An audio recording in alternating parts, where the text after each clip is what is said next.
Mark, this season you've spoke a lot about performance. There was no shortage of that today. Must be deflating, especially in the manner it happened.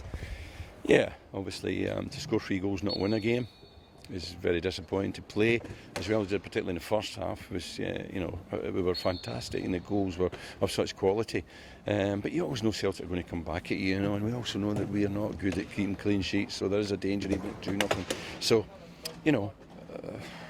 you just got to live with it. We played fantastically well for long spells of the game, and even going 2 each and then getting the third goal was brilliant. To bounce back like that.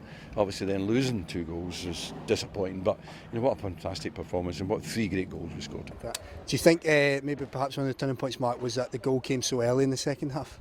Yeah, I mean, it gave them the impetus, didn't it? It gave them something to go for, and 2-0 is a dangerous scoreline. So it was disappointing to lose the goal the way we did, particularly in the first goal was a bit too easy. So we do have to find a way of not conceding these goals, and that's what we'll be working on.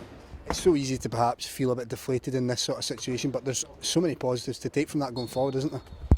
Yeah, absolutely. But we've got to reproduce it. The performances, individual performances. Ross McLean coming in, Cads again. Seen off the boy as a Gary, and they had to make a change. They couldn't contain him.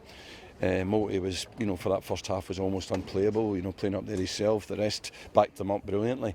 And for Sammy to lose 4 goals really is a travesty. Because he didn't do much wrong. So. When you play good teams, that can happen. I mean, Celtic have lost 7 this year. And they're a good team.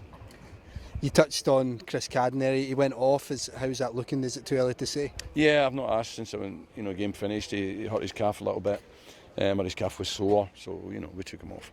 And just finally, you touched on Ross McLean as well. One of the major things here at Motherwell is playing these youngsters, and they seem to just be able to step up to the occasions almost seamlessly. Yeah, well, we play them because we think they're good enough, not because we just for the sake of it. We don't play lip service to the fact that we have a youth policy. If they're good enough, we're prepared to put them in. Ross came in again today, played at Parkhead, remember. What a cross for the second goal, what a bit of play. He made a fantastic tackle for a young winger, and crossed a raking ball really that although he's got a finish to make, he put it on a plate for him. So his performance coming in back into the team was really top draw. And just on a final note, Mark, Kilmarnock next weekend, back at home again.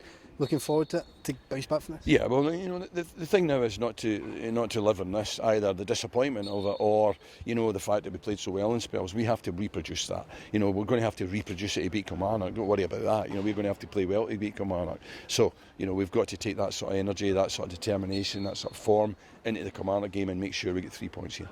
Thanks, Kim.